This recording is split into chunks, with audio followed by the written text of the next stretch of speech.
لە هۆڵی نووسەران لە شاری سلێمانی کۆڕێک بۆ بەڕێز مامۆستا جەعفەر بەڕێوە دەچێت بە ناونیشانی خوێندنەوەیەکی نوێ بۆ دیوانی نالی. ڕێژنە ڕزگار زانیاری زیاترمان دەداتێ.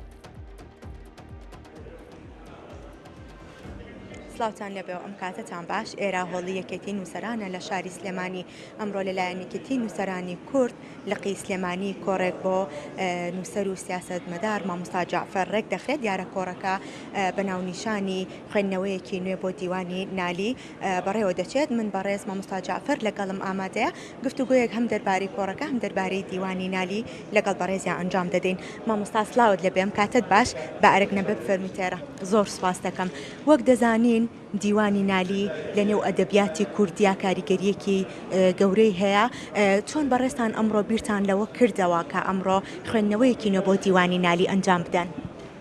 ئەوەی ڕاستی بێ من نزیکەی 40 ساڵە مەشغوڵی نالیم، یعنی چا ئەو ڕۆژە سەیری دیوانی نالیم کرد. سێرەکەم لە سەری نووسراوە، یعنی ئەمە آخر دیوانە، یعنی کە بڵێن من کڕیمە بەڵێن ئەو نوسخەی کە کڕیمە ڕەنگە پێشتریش هەم بوو بێ، بەسەوەی کە کڕیمە لەسەری 1985 نووسیوە.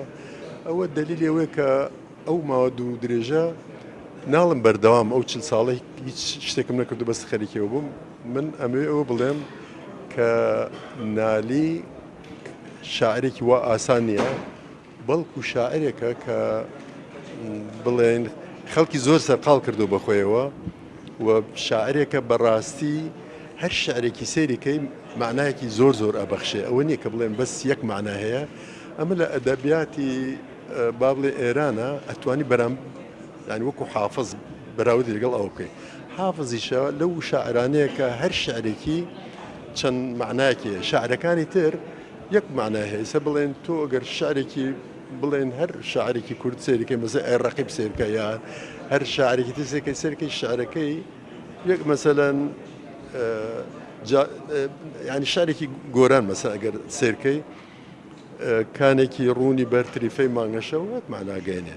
بەس ئەمەی نالی نا، هەر شعرێکی چەندین معناگەێنە. جا ئەوە من خوێندنەوەکەی من ئەوەیە بۆ نالی، من بە پێویستی ئەزانم نالیە، سالمە، کوردیە، مەحویە، هەموو ئەو شاعرانە ئەگەر بێت و بیری ئەوان فکری ئەوان لە چ ئاستێک بووە لە قەڕی نۆزەیەم ئەگەر بگەڕێنەوە بۆ سەدەی نۆزدەیەم و بتوانین بیری ئەوانە بدۆزینەوە چۆن بیریان کردوێتەوەوانە. بیری ئەوان بێگومان لە ناو شعرەکانیانە چڕ کراوەتەوە. تۆ ئەو شعرانیسە تۆ خۆت بێنە بەرچای خۆت ئەگەڕێتەوە بۆ سەدەی نۆزدەیەم کە ئەگەڕێتە بۆی ئەو کاتە ئەتوانی بڵێن بیر لەوە بکەیتەوە کە بڵێن نالی چۆن ژیاوە. ئەکید کەفترەیەکی وەکو ئەم کەفترایی بڵێن بنکەی ڕۆشنبیری جەمال عیرفان نەبوو، بەڵکو مەسەلەن شوێنێکی تر هەبووە، مەسەن خانەقا هەبووە، ژوورەکەی نالی هەبوو، شوێن هەبووە. هەر شاعرەکە یا مەسەن لای دیوەخانی میر مەسەن کۆبوونەتەوە. لەو ڕێگەیەوە مەسەلەن شاعرەکان یەکتریان بینیوە یان قسە و باسییان کردووە. ئەو بیری ئەو هەموو شاعرانە ئەگەر بێکەوە بنێ ئەو کاتە بۆ دەرەکەوێ. ئەمە بەڕێی من مێژووی بیری کووردە لە هیچ سلێمانی با بڵێن لایەنیکەم هیچ سەدەی نۆزەیەم. ئەمجا یعنی بیر بەڕێی من یعنی ئەتوانی بڵێ ئەمە تاریخە. یعنی زۆر بڵێن فەیلسوف و نووسەری ئەوروپی ئەڵێن مێژوو هەمووی بریتیە لە بیر. جا ئێمە ئەگەر هەوڵ دەین لە ڕێگەی دیوانی نالیەوە ژیاننامەی بدۆزینەوە کە ژیاننامەکەی دۆزیەوە، یعنی وەکو ئەوەی ئۆروپیەکان پێڵم بیۆگرافی یان ژیاننامە، ئەو ژیاننامەی هەریەکە لەو شاعرانە کە پێویستە ئەو کارە بکرێ. من پێم وایە خزمەتێکی زۆر گەورەی مێژوو وڵاتەکەمانەکەین، مێژوو ئەم شارە جوانەکەین. ئەو کاتە تۆ ئەتوانی بڵێ بە گوێرەی پێویست شتێکمان کردووە. بەستا ئیساتە مەسەن شاعرەکانی ئێران با بڵێن سێریکەین، فردەوسیە، خاقانیە، حافظە، سعدیە، ئەوەنە کاریان لەسەر کرا ڕوونگە هەریەکەیان 10,000 کتێبی لەسەر نووسرا بێ. بەس لا ئێمە بەداخەوە نالی تا ئیساتە بە گوێرەی پێویست چەند کەسێک کاری جوانان کردووە. پێویست ناکە ناوی هەر هەمویان بڵێم، بەڵام من پێم وایە دەبێ زیاتر کار لەسەر ئەوانە بکرێت. مامۆستا ببوورە من ئەمە بپرسم شاری نالی لە ئەدەبیاتی کوردیە لە کۆی ئەدەبیاتی کوردیا وەک پێویست ئاوڕی لێدراوەتەوە؟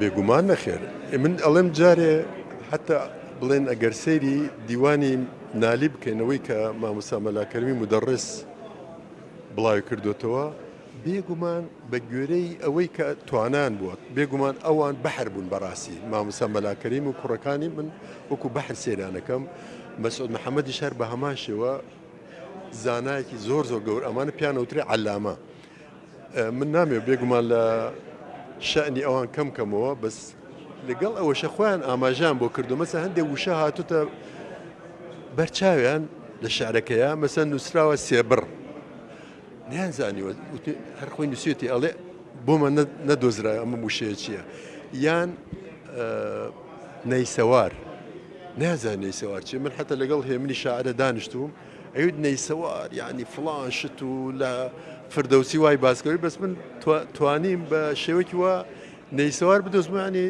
نەی بە کوردی شێر ینی نەیجە یا قامیش مناڵێ سواری قامیشەیە حتا خۆشی ئەڵێ